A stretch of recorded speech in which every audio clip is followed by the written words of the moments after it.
Gracias a todos por estar aquí. Como decía Sandra, siempre cerramos con una eminencia y hoy no va a ser una excepción. Ya, si tú niegas lo que quieras, pero es una eminencia. Si yo tuviera que leer su currículum, tengo aquí algunas notas, evidentemente lo he tenido que resumir, porque sería, no sé si acordáis, aquella vez que en una campaña electoral Rivera sacó una cosa que pues eso necesitaría 2 o 3 como eso. Y si yo tuviera que explicar lo que hace esta mujer y lo que supone para eso que se ha vuelto a reivindicar hoy, que tanto insiste Sandra y que es tan importante para la Fundación, que se llama Humanización de la Sanidad, necesitaría otros 2 o 3 rollos. Ana, que me ha confesado, ahora lo dirá, que ha asistido encantada a este encuentro de hoy y me ha dicho una cosa, y yo siempre la digo a mis tertulianos en la radio, he aprendido mucho de vosotros, lo digo de verdad, y ella lo ha dicho de verdad hoy también. Ahora hablaremos de eso, pero dejadme que os diga, en este resumen, en esta síntesis que necesariamente tengo que hacer de Ana, ya lo sé, pero a la gente le hace ilusión. Es catedrática emérita de Medicina de la Universidad de voy rápido, de la Universidad de Valencia, coordinadora del Grupo de Investigación de Biología en Cáncer de Mama. Se graduó en Hematología y Oncología Médica. Desde 2010 es catedrática de Medicina de la Universidad de Valencia. Desde 2015, en esa época, fue jefa de Departamento de Servicio de Hematología y Oncología Médica del Clínico de Valencia. Es miembro de la Sociedad Española de Oncología Médica, de la Sociedad Europea de Oncología y de la Sociedad Americana de Oncología Clínica. Académica, muy bien, no he dicho nada falso. Académica de la Real Academia de Medicina, académica de número, ha publicado más de 300 trabajos científicos y sigue viendo pacientes. Hoy siempre hay una razón para hablar con Ana Lluch. Si te gusta la ciencia o simplemente si te gusta hablar con gente inteligente que dice cosas. Pero especialmente hoy es que aúna algo que es muy útil y que tiene mucho sentido para cerrar este encuentro. La clínica y la investigación. Y la aúna como pocas, porque es una eminencia en investigación y sigue visitando pacientes. A día de hoy lo sigues haciendo, ¿no? Buenos días o tardes ya, Ana. Buenas tardes. Luego diré todo lo que pienso de esta reunión que me ha encantado. Pero sigo viendo pacientes porque la fuente de inspiración, de aprendizaje, es ver pacientes, es estar con las pacientes. Son las que me han enseñado a vivir y tengo muchos años, y voy a decirlo, Sandra, tengo 76 años. Y sigo viendo pacientes porque me encanta, porque es lo que sé hacer, lo que he hecho toda mi vida y cómo disfruto. Los 2 días más felices desde que estoy jubilada, que me jubilaron en la universidad a los 70, pero yo pedí en aquel momento al presidente, tuve que llegar al presidente al presidente de la Comunidad Autónoma de Valencia a pedirle que me dejara continuar yendo al hospital y continuar viendo pacientes y sin cobrar, cobrando mi salario de jubilada, que con eso yo tenía suficiente, pero que quería continuar haciendo lo que yo sé hacer.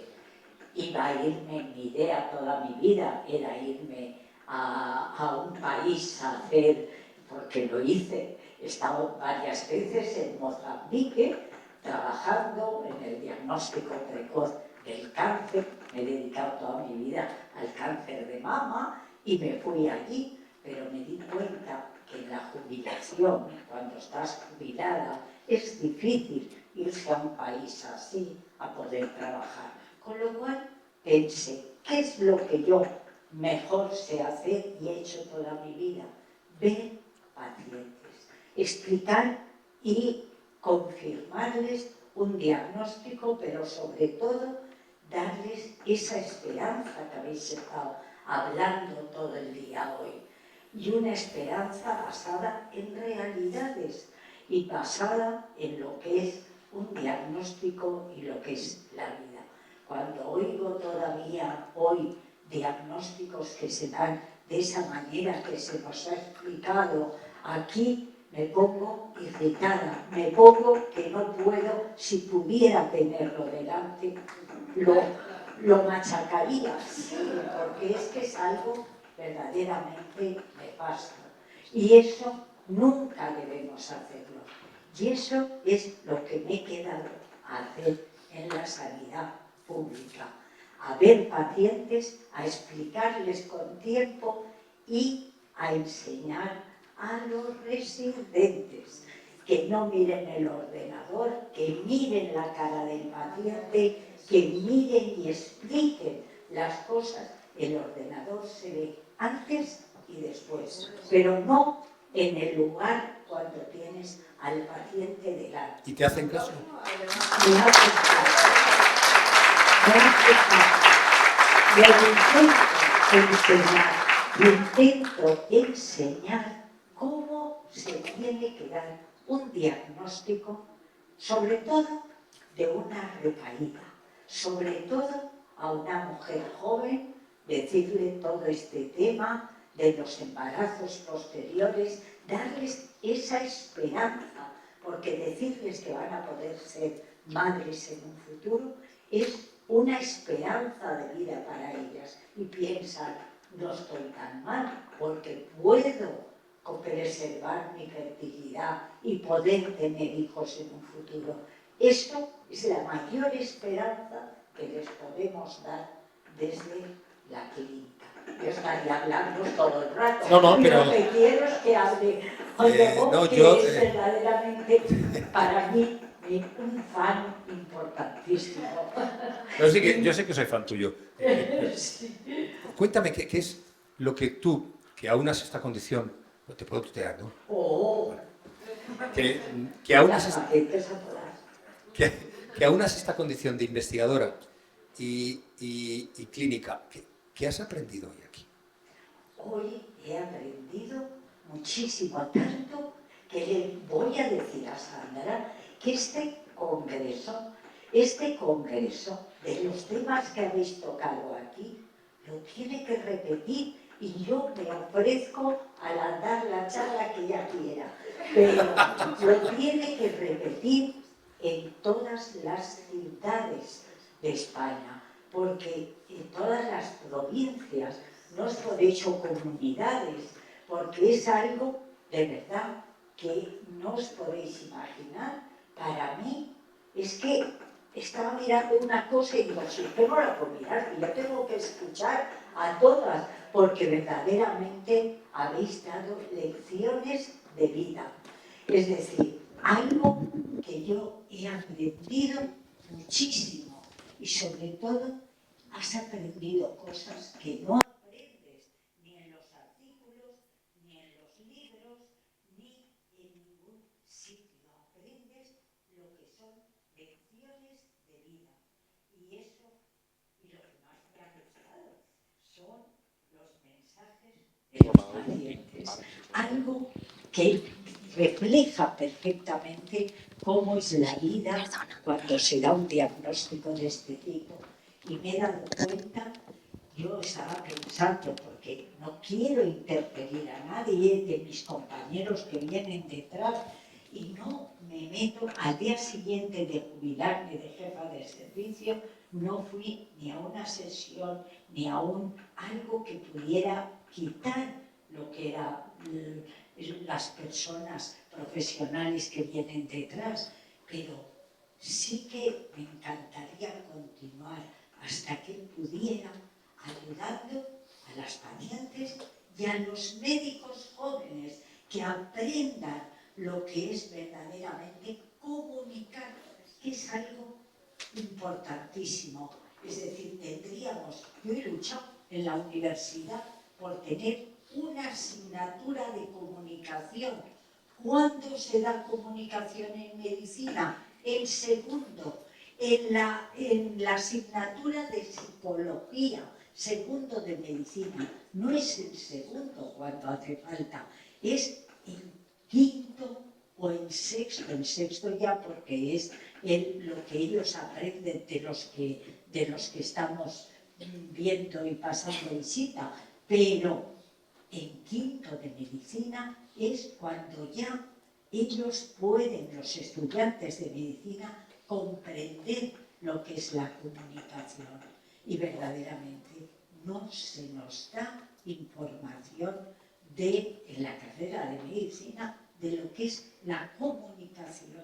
Y es básico, importantísimo. Hemos visto como la última paciente, su comunicación era para coger al médico que se la da y decirle, bueno, por favor, esto no se puede tolerar de ninguna manera.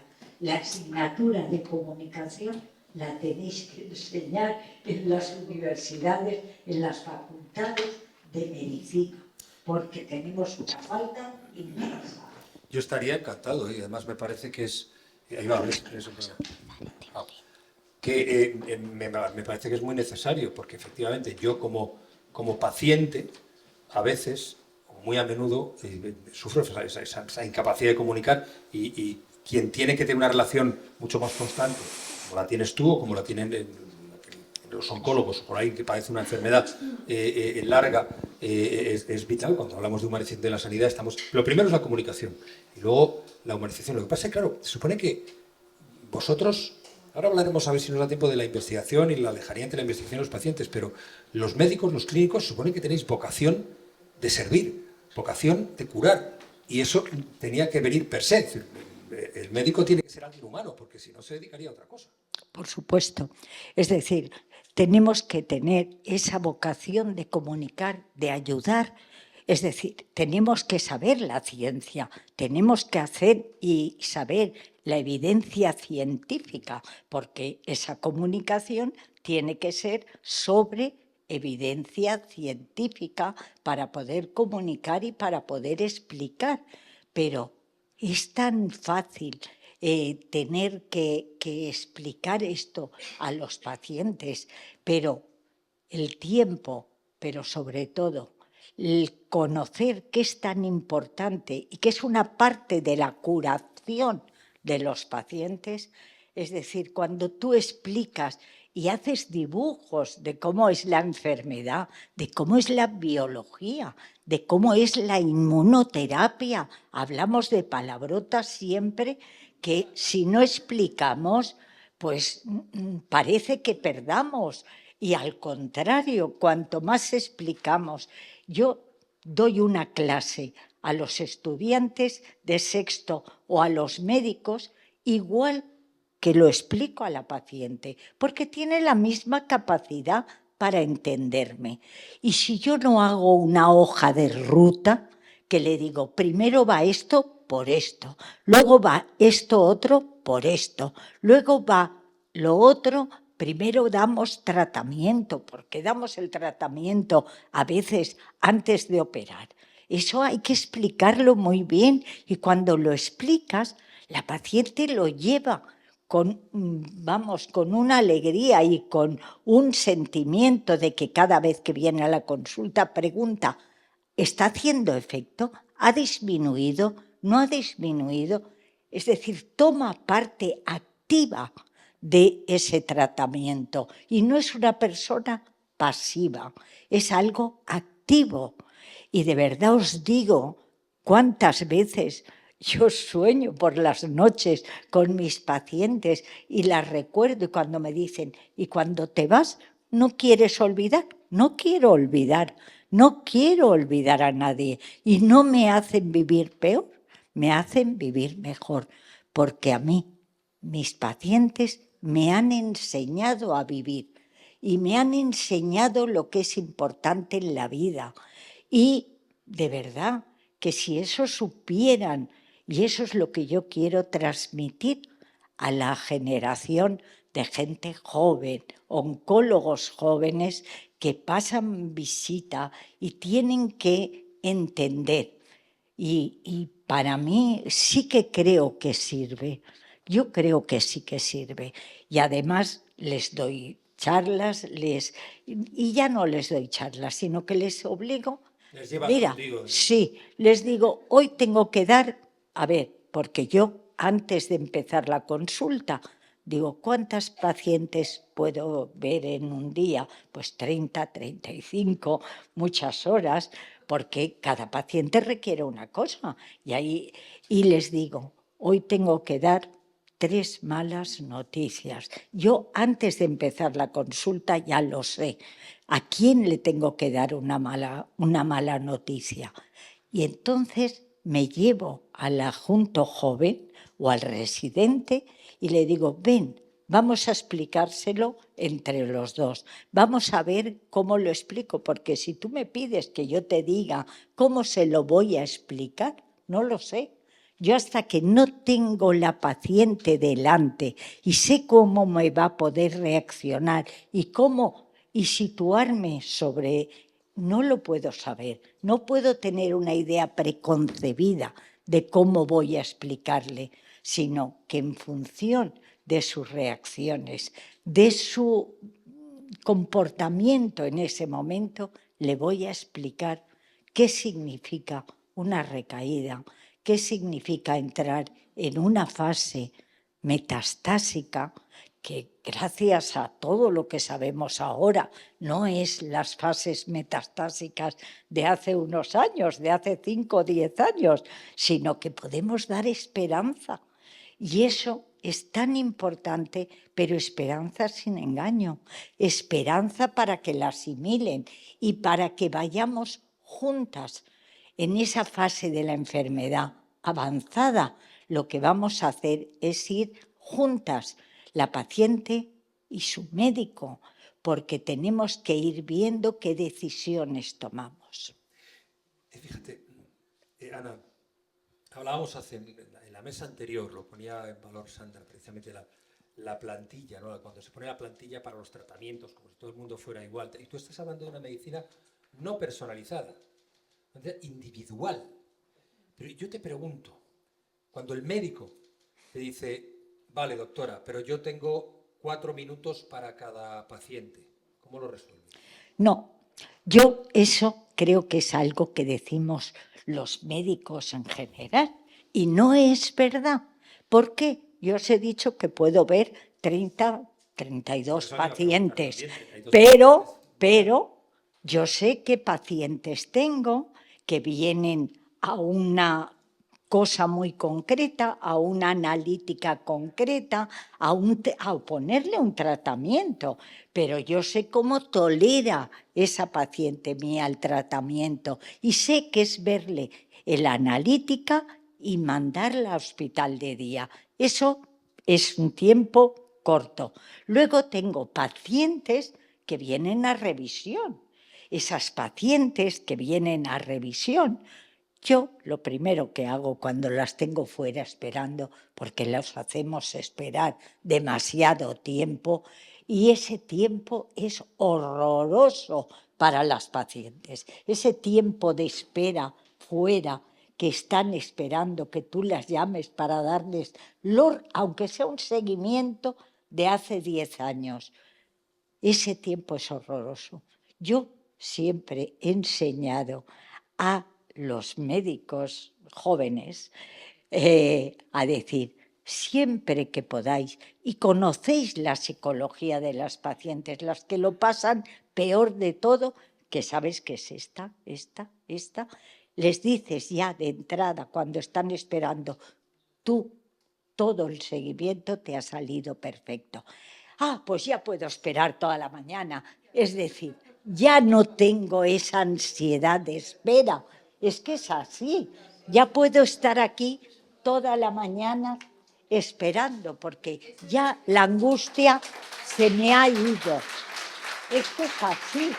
Yo quisiera tener, y creo que debemos de intentar conseguirlo, una forma de informar a las pacientes cuando se hacen las pruebas, cuando las sabemos nosotros, que a lo mejor no las sabemos del resultado de un TAC o de un PET hasta las 24, ojalá 24, 48 horas, pero lo podemos saber muy pronto.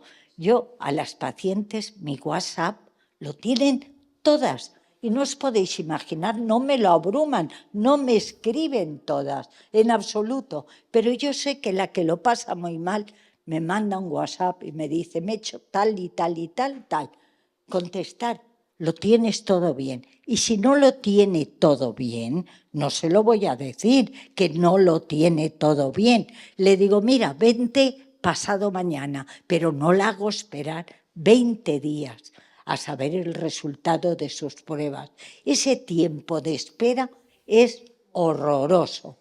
Y creo que uno se puede organizar su consulta, y eso teniendo una enfermera o un auxiliar, que nosotros en Valencia no tenemos ni enfermera ni auxiliar que pasen con nosotros. Nos lo organizamos todo, nos los llamamos, ahora ya todo por ordenador, sale una pantallita, el número, pero tú las tienes allí fuera y dices, tú, que venís a seguimiento, lo tenéis todo bien. Con lo cual, ya la angustia de la espera, y si puedes, sabes que eso le va a producir una angustia a unas pacientes determinadas, no te cuesta nada utilizar el WhatsApp, las nuevas armas informáticas que son, bueno, te organizas como quieres, las llamas al final de la consulta o les mandas un WhatsApp, eso sí que es ayudar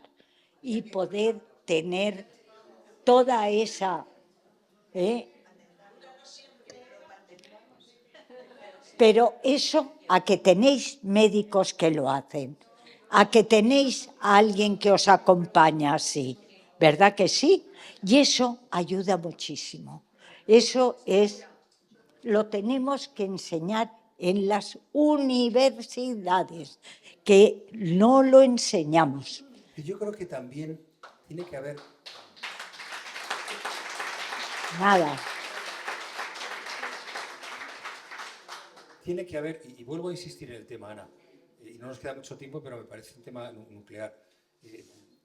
Tiene que haber una responsabilidad por parte de los gestores de la sanidad pública para no poner más presión de la debida sobre los médicos, de manera que puedan desplegar este tipo de humanización, que muchas veces es cuestión de ellos, evidentemente, seguramente casi siempre, pero también a menudo puede ser de una organización que no está bien engrasada. No, por supuesto que no está bien engrasada, por supuesto que además qué fácil sería gestionar verdaderamente las horas de consulta adecuadas. Y además es que lo ponemos, cuando damos la cita, ponemos cita activa o cita de seguimiento. Es decir, ya lo ponemos, o cita para tratamiento, para que nos los pongan en tiempos reales y en tiempos que no tengan que esperar. Pues eso no nos lo conseguimos tener en la administración, una cita verdaderamente reglada, organizada. Y tenemos que poner nosotros en la paciente, decirle, no vengas a la hora que te citan, ven a las 2 de la tarde, ven a las 2:30, porque sabemos que eso es fácil de organizar, y más ahora, con todo lo que tenemos de avances en la inteligencia artificial, que puede ser de una ayuda importante, pero la tenemos que saber utilizar, la tenemos que saber gestionar, y nos tienen que dejar las administraciones gestionarlo, que es difícil, ¿eh? Y esto es así de complicado. Yo creo que están saliendo de aquí unas cuantas reivindicaciones muy interesantes y que desde luego apoyarán siempre a los pacientes. Yo estoy ante una persona, me gusta eso de la autogestión empática, que decías hace un momento, que podamos desde las propias consultas hacerlo. Y además esta reunión es que no solamente reúne la condición de investigadora y clínica, sino también científica y cuidadora y yo qué sé más, pero vamos a ver si nos da tiempo a la investigación. La investigación está todavía más lejos que la clínica del paciente, pero yo creo que debería acercarse al paciente. No sé si se lo dices a los investigadores, porque ahí es donde está el resultado efectivo de tu trabajo. totalmente. Seguramente no es fácil, pero... El paciente es la fuente de inspiración. Yo no entendería ver pacientes sin que las preguntas que no sé contestar, que son bastantes, las preguntas que hoy, por mucho que hemos avanzado en la medicina personalizada, en la biología, hemos avanzado en conocer intrínsecamente las células de los tumores, las conocemos, sabemos su perfil genómico, lo sabemos, pero tenemos que saber implicar a las pacientes. Tenemos que saber eso de pensar que son conejitos de indias. A mí las que más me cuestan son las pacientes que entran en ensayos clínicos, porque tengo que explicar de pe a pa todo y luego le obligo a leerse todo y les obligamos en estos momentos a formar parte de los comités de investigación, en los comités de ensayos clínicos. Hoy eso sí que ha dado un giro, pero no creáis que es entendido por todos. Eso de que los pacientes tengan que formar parte de los comités de ensayos clínicos y de los comités de investigación, dicen, ¿para qué? Si no van a entender nada. ¿Cómo que no? No van a entender si no queremos que entiendan. Los pacientes son capaces de entender perfectamente y sobre todo lo que va dirigido a ellas y lo que luego va a repercutir. Sin una paciente, sin una pregunta que no sepamos responder los médicos, que son muchas, ¿verdad que sí? Las que no sabemos responder, nos las tenemos que llevar a la investigación. Son las preguntas que nos llevamos a preguntarnos en la investigación. Y luego esa investigación tiene que volver al paciente. Eso lo sabemos por teorías, pero eso es la realidad.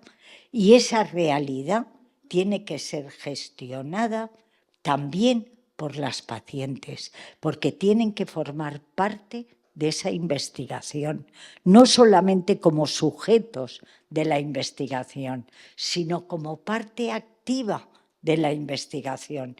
Las mejores pacientes son las que entran en ensayos clínicos y son capaces de entender lo que es un ensayo clínico. Y siempre le dices, lo que hoy puede ser o no puede ser bueno para ti, tú vas a aportarlo a la experiencia de otras pacientes y vas a contribuir a que otras pacientes se beneficien. Y ese espíritu de solidaridad mejor que las pacientes no lo tiene nadie. Es decir, las pacientes se sienten cómplices de esos tratamientos y luego tienen que preguntar. Es decir, y tenemos la obligación de explicar cómo ha quedado ese ensayo clínico para decirle, ¿ha sido bueno o no cambiamos la medicación que hasta ahora estábamos haciendo? Tenemos que ser verdaderamente no ya solo sinceros, sino auténticos. Es decir, no podemos engañar a nadie, y menos a una paciente. Yo os digo, los días más felices, los días que voy a mi consulta, los días, son 2 días dentro de la semana que voy a la consulta activa de mis pacientes y otros días pues de investigación, pero los 2 días que más disfruto es poderle decir a una paciente, disfruta y celébralo. Yo siempre les digo, celébralo. Lo que dice Sandra, celebremos todo lo bueno que tenemos mucho. Y bueno, pues yo creo que esto es lo verdaderamente importante. Juan Ramón. Tenemos que terminar la conversación, lamentablemente, porque yo me tiraría horas hablando contigo y ellas pues no te quiero contar. Gracias de verdad, porque esos mensajes son los que hacen concebir esperanza, no son la condición humana, sino la ciencia. en la ciencia, que haya gente en el mundo de la ciencia que sea capaz de compaginar ese espíritu humano, humanista, en el sentido más amplio y filosófico del término, con el conocimiento científico, es realmente digno de aplaudir, de considerar y de guardar siempre. Muchísimas gracias. Yo quiero aprender de él y de Sandra. Sandra, tu primera charla no, introducción, ha sido para no perderse ni una palabra. Es decir, de verdad que a mí me entusiasma poder oíros hablar así, porque eso es lo que se necesita en este mundo de la ciencia, de la medicina y sobre todo de los pacientes. Es tan importante y de verdad que hoy yo he aprendido aquí que estas charlas, que este congreso tenéis que llevarlo de verdad a todas las comunidades autónomas. Yo os invito a que de verdad, es que no os podéis imaginar el bien que esto puede hacer, porque no estamos hablando como hablamos los médicos, de fármacos nuevos, de fórmulas nuevas. A mí me encanta hablar de los nuevos fármacos, a mí me encanta hablaros de anticuerpos, droga conjugados, porque es maravilloso lo que tenemos ahora. Eso nos anima a todos y de verdad que me encanta, pero eso es una parte, esa es ciencia, como decía Juan Ramón, pero de verdad que algo tan importante como es todo lo que habéis hablado aquí del acompañamiento, de lo que es la ayuda, de lo que es la fertilidad. La fertilidad es algo, nosotros nos dio una beca, Sandra, en su fundación para realizar un trabajo de investigación en nuestro grupo de investigación y nos ayudó muchísimo. Esto es lo que verdaderamente hace falta, esta colaboración, esta ayuda mutua que tenemos. Y de verdad que charlas como las mesas que hemos tenido, esto no se da en medicina. Esto yo no lo escucho para mis pacientes desde los congresos médicos.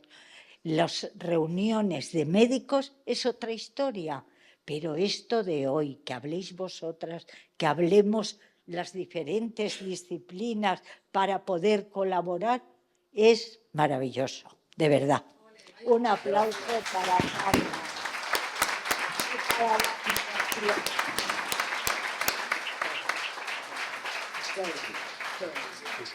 Bueno, entendéis por qué queríamos tener a la doctora Yuk, ese ejemplo de humanización de la sanidad. Y muchísimas gracias, doctora, por tus palabras. Desde la Fundación, todo el equipo, creemos en lo que hacemos. Pensamos que es un esfuerzo poder ir comunidad a comunidad y lo decía al principio, ¿no? Gracias a los patrocinadores y colaboradores y llamada a llamada, ¿no? Cuando ya descuelgan el teléfono al otro lado dicen, ¿qué quieres ahora? Yo ya me dedico a pedir, es a lo que me dedico, pero bueno, creemos en lo que hacemos y lo que tú dices al final es la suma de todos. Así que hoy vamos a cerrar este congreso, este cuarto congreso de Experiencias Llenos de Vida, con el corazón lleno de emoción, de gratitud y sobre todo de esperanza, que yo creo que es una gran palabra.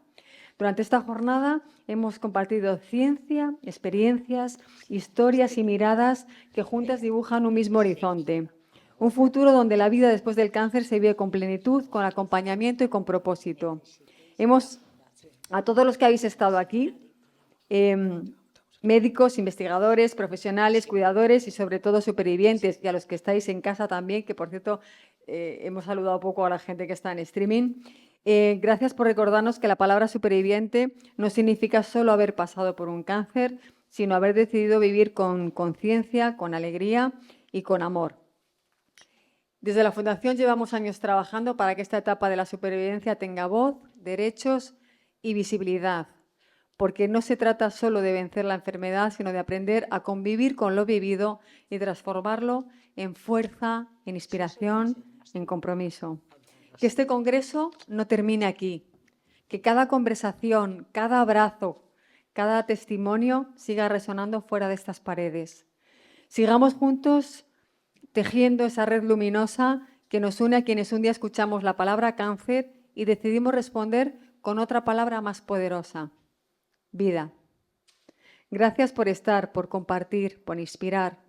Y recordad siempre que no se trata, lo hemos dicho, de añadir años a la vida, sino de llenar de vida los años.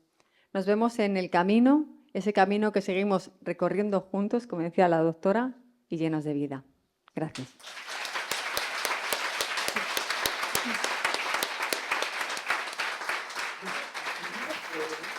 Gracias.